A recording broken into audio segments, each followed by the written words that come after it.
Hello, Don, and welcome to my podcast. It's a pleasure to have you here with me today. I am excited to be here.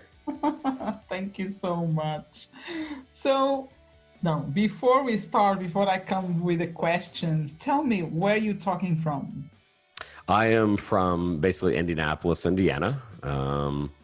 It's there. I like for our international guest. It's closer to Chicago, but we're probably known more for the Indianapolis Motor Speedway and the Indianapolis 500 race. So some of you guys may have heard of that. As you know, I'm in London. I'm not from London, but I live in London. So really quite far away from you. Wow. Yeah. And thank you for that explanation. Indianapolis, how you say that? Indianapolis, yes. It's so big, but so quick word. I don't know if I can say it all together, but thank you for the explanation, which is close to Chicago. So now I know better where are you from or you were based. So something is coming up in my eyes right now. Is a ladder behind you. Can you? Oh. Can you tell me if that's part of the decoration? Yeah, so it has some significance there. I've got some magazines in some cases hanging there, and then I had a couple of other magazines that they had featured our story in, but the ladder itself had some significance. My grandfather used it back years and years and years ago, and it's a sturdy old wood with still the paint on it. And anyway, I'm a big fan of family history, and so we just used it for decor. Yeah. Tell me the year. What year was that like from your... like from what I understand, he was using it in his youth. So it's probably, early like 1910s, 1920s. Wow. So it's 100 years for sure. It's amazing. Yeah. Beautiful thing to keep, right? Something from back family. Yes. Yeah. And we never know that maybe it's from his father as well. Well, yeah, it is. It was definitely, if it belonged to anybody, it belonged to my great grandfather first and then my grandfather. So yeah, just amazing. Old wooden ladder and didn't want to throw it out. Well, thank you for sharing that. That's amazing. So I'm looking to your description. So you started your own company called StartEdUp, right? Yes. Mm-hmm. What is about? Tell me. Sure. Actually, there's kind of a single entry point. I'd watched Daniel Pink's TED Talk years ago, and I thought education, K-12 education, needed a shot in the arm. And so I started my own class, which was unusual. And I've got to give a lot of credit to Dan Pink because he kind of helped us out and launch it. But I was trying to work with more schools and more, honestly, companies on trying to produce a pipeline of talent that wasn't just kids memorizing things. It was students wanting to be more innovative and entrepreneurial. Where we're moving at, especially now after Corona and everything else, is that we need fresh ideas. We don't need people that memorize things of the past. We need to understand pattern recognition and see where things are going, not just what they've been. So it started off as an LLC, and then we were then asked by state government to start a foundation, and so we're a nonprofit as well. We have two different things, and a for-profit and a nonprofit wing. Oh, that's amazing. Well done. And where do you work with? Which children are we talking about here? Is in your mostly 15, 16, 17, 18-year-olds, the upper end of high school. We actually run, if you can see my shirt here, the Indiana Innovate Within. So the Innovate Within is it's the nation's biggest pitch competition. A lot of money for high school kids. The winning team gets $25,000, not split, up to a team of 3. So this year's team was a team of 3, and each student got $10,000 cash, $10,000 college, and $5,000 in basically travel funds. So it's a pretty robust program. And we just basically wanted to do that because we'd seen a lot of pitch competitions that at the end you give a kid a check and you say, good luck. Yeah. Ours, we work with them for the summer. We introduce them to great people. We get them to pivot. We get them to scale and grow a little bit. But then, we also give them seed funding too. So it's not just a cash prize. There's some expectations of growth and moving forward. That's really beautiful. And with this situation now with the COVID, were you able to go and to work with the kids? Or yes, up until the last one. So we had 9 regional competitions, and those were in March, early March. And right before our state final was when everything shut down. So we ended up making a small pivot, and we had that online. But that ended up being a blessing. We ended up getting thousands of views because we had it online. So in some ways, it really worked out well for us. That's really good. That's really good, because I believe the young boys and girls, right? Or it's just boys? Absolutely. Yeah. Matter of fact, we had a big showing up of girls this year. A lot of engineers. Oh, really? Wow. Yeah. So they didn't feel like a part, like, because with this COVID, a lot of companies that were supporting children on this, like on this kind of project, like dealing with them and helping them, supporting them, they end up without be able to get into with them just online, because you work online. That was a good thing for you. Yeah. Right? Yes. They didn't feel like, oh, what we're going to do next now. Right. That's really good. And what made you started, how we say this? StartEdUp.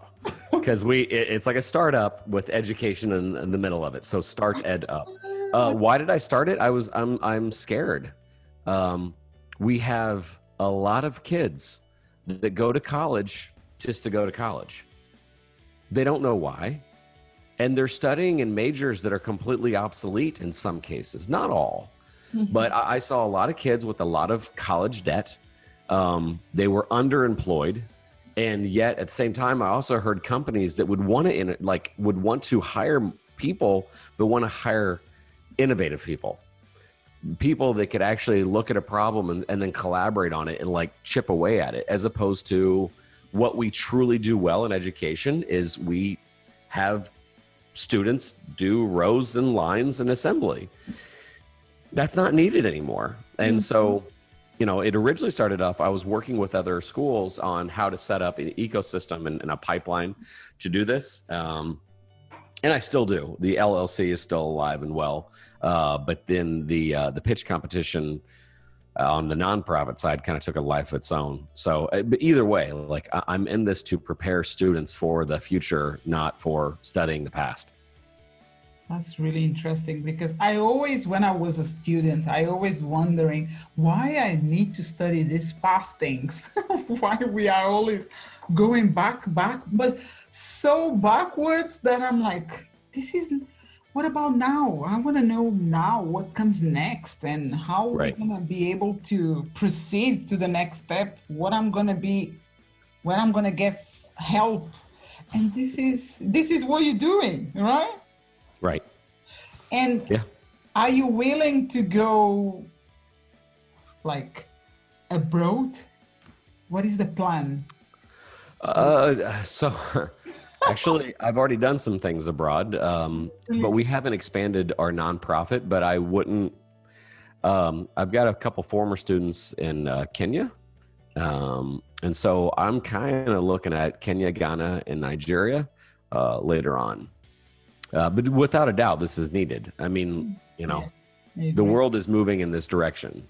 The interesting part is that I see, because Africa, especially as a continent, is going digital so much faster because they don't have, in some ways, the original infrastructure that is now getting in the way, that, once, especially like hotspots like Nigeria, once they went mobile, information starts spreading exponentially. So there's a lot of opportunity to work with kids and get them to grow and scale things in Africa. And again, I mean, obviously not all nations are the same, but it seems as though like, because I just out of firsthand experience, just with Ghana, I really enjoyed that.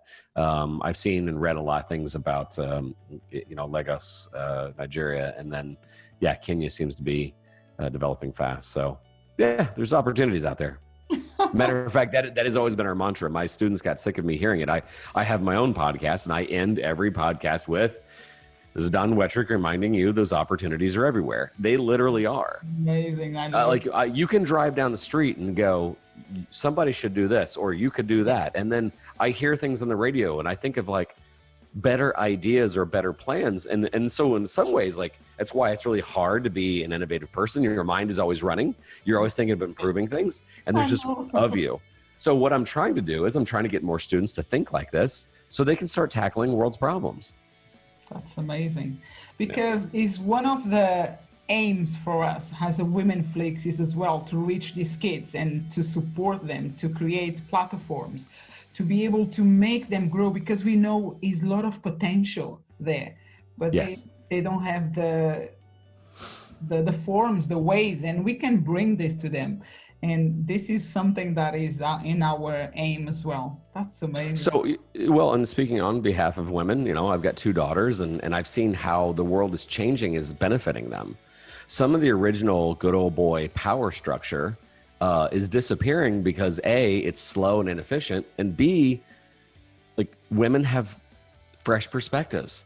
Yeah. And women have like, well, this isn't the way we've done it. Well, the way we've done it is now gone.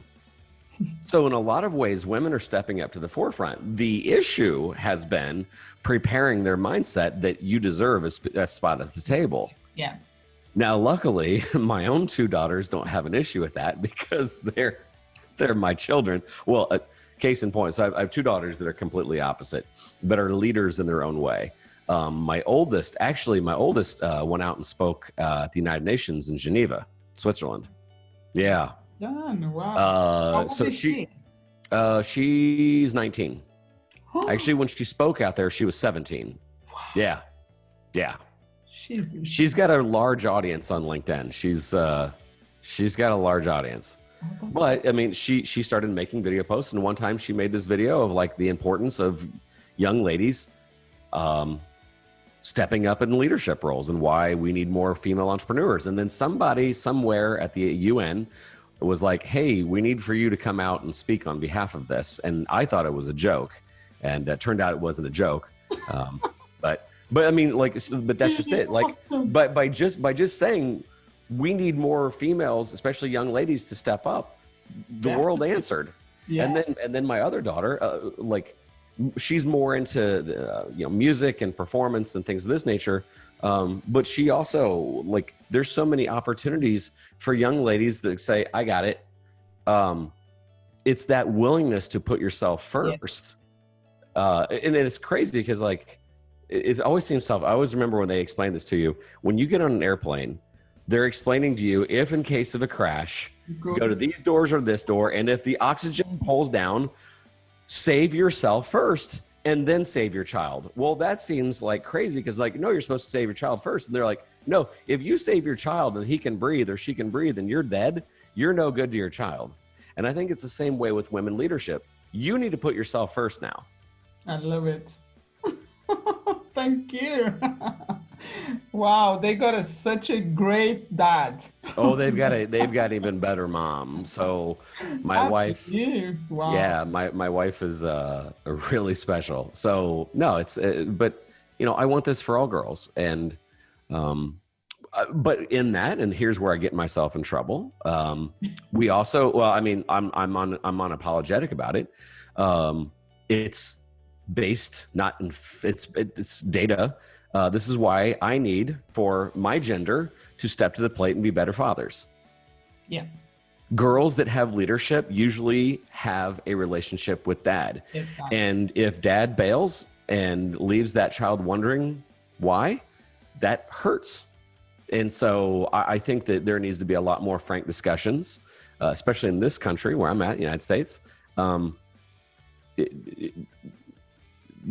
Be a dad, be a father. Really, so, yeah. Good point, Don. And also, because we already here live, but I would like to invite your girls to be on my podcast when they got time, please. It would be Ava. So Ava and Anna, and I have a little boy named Grant. Not a little boy; he's 11 now.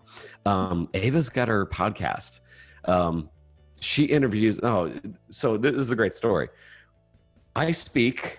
I wrote a book and I speak from time to time. And so one day she was, honestly, I think she was trying to get out of school, but she's like, "Hey Dad, can I go speak? Can I go hear you speak?" I was going to speak near Chicago. And so we were in the car, and on the radio, they were talking about some celebrity that had broke up or they were going to divorce, and they were laughing about it. And my daughter looks at me and points at the radio. She says, "This is the problem with my generation." I went, "What do you mean?" She says, "Teenagers right now are hanging on to every word of what an influencer on Instagram said, or we're laughing about a fact that a Hollywood couple is going through divorce." And she says, "Meanwhile, a lot of my friends don't know who Tim Ferriss is." And then she looked at me, she's like, Gen Z needs better mentors. And she stopped and she's like, "I could start a podcast called Mentors with a Z on the end, and then I could interview people that would be a better mentor for my generation." Wow. So she's interviewed. You should see her guest list, because she started it when she was 16. Yeah. So she's been interviewing CEOs and authors and thought leaders on the importance of, basically on being a mentor. So she'll talk about like what in your life happened that put you in the position, and then explain this to people in their teens. I'm so impressed. Wow. No. So yes, you should interview her. And then there's Anna who, right. Well, and then Anna is also a leader as well. It's just that she's more of a quiet leader. Ava's very much like me. She likes public speaking. And then Anna is the quiet, nurturing one that knows how to shepherd, especially kids. She is the kid whisperer. Wow. She's got that dad teacher blood. I think she's going to be a teacher. Yeah, I mean, like leadership is just so needed right now. And so I'm happy to be a girl dad. And the leadership skills with them are awesome. This is amazing, and I'm so delighted. Like, I'm inviting them, Eva and Anna. Whenever they got time, please put them in touch with me. Let's talk. Let's empower more women around the world to get this thing, the momentum carry on going on. This is amazing. I love to hear these stories. I came here today, podcast with you, and I've got this amazing about your daughters. This is beautiful. Well, and there's one other, the girl that won our there was two girls that also won the contest this year for Innovate Within, and they designed basically a glove that has circuitry and it essentially they made it for their mom, for one of the girls' moms. She has arthritis, and the glove at night moves ever so slow, but it keeps your hand in motion, and it also has a heating element and a vibration element. Therefore, the arthritis pain doesn't build up overnight. Mm-hmm. So you can wear it in your sleep. It's a working prototype, and they're working on a patent for it. And they're 18. I know. We got to get those girls on your show too. Wow. Yeah. Yes. Yeah. This is good, Don. I love it. And you mentioned before that you wrote a book. What is your book about? What is the name? And show me if you can. I was going to say, I got one. Let's see. Right up. That's all right. Of course, it's right. Right there, Pure Genius, Creating a Culture of Innovation. And really it was about like our decision to start this kind of class. Because in a lot of ways we took a lot of strange risks, and they paid off. And so I wrote about that, how you can set up this kind of culture. I was even honored. I was on some business shows. Probably the biggest was on Tom Bilyeu's. But he was like, this reads like a corporate book as well, like on how you create those cultures of innovation. Interesting. So, yeah. I'm sure I will have access to that book somehow. And when it comes to your students, again, let's go back to the student. To have time, like, why should students have time to learn innovation and entrepreneurship in school? Because you mentioned because that's where the world's going. Backwards. Right. Well, that's where the world's going. Yeah. That's right. First of all, when you ask educators, why school? Well, schools prepare you for the future. Okay. What's coming up in the future? No one say that. I'll tell you what's coming up in the future. We're in the idea economy. We're in the innovation economy. We're in the freelance economy. A lot of people work for themselves. And at minimum, the skill of you being able to get work done remotely, I wonder if that's popular now. Some of the things I've been writing about for 10 years are now here, now. And then cities that were known as the stalwarts of innovation, CNBC is going to be running a special here this week, The Death of Silicon Valley. People are moving out. Okay. Do I think that there's going to be a lot of momentum and a lot of workers that used to live in that area still contribute? Yes. But a lot of people, because of the expense, you can remote work from anywhere now. But again, this is an opportunity. But so if you're used to being in a cubicle and set down and waiting, this is now a problem. Yes, I agree with you. Thank you so much. Thank you for all this information and inspiration for my listeners and for me. I'm so delighted to hear all this about what you're doing, and your daughters as well, your wife. I'm so excited as well to be with them on podcast as well. So Don, my last question, it will be, how can people, okay, that's fine, no worries. I'm gonna place on pause. Wait. Okay, great. So I was about to ask you, how can people connect with you and find more information about your work or yourself? Yeah, I think several ways. If you want to know about the foundation, you can go to our website, StartEdUpFoundation.org. I am probably more personally active on LinkedIn, Don Wettrick. You can find me on Twitter. I got the little blue check mark, so I'm easy to find there, @Don Wettrick. And then if you want to also hear some of the things we do, the StartEdUp podcast, we, interview people with opinions on education and things of that nature. But yeah, and then even on the Facebook, we have a Facebook page for the StartEdUp Foundation as well. So yeah, multiple ways.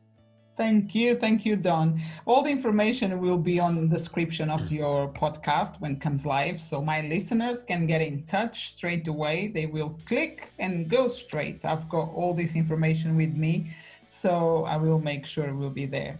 Thank you once again for this opportunity to share your vision and your journey, and this is amazing.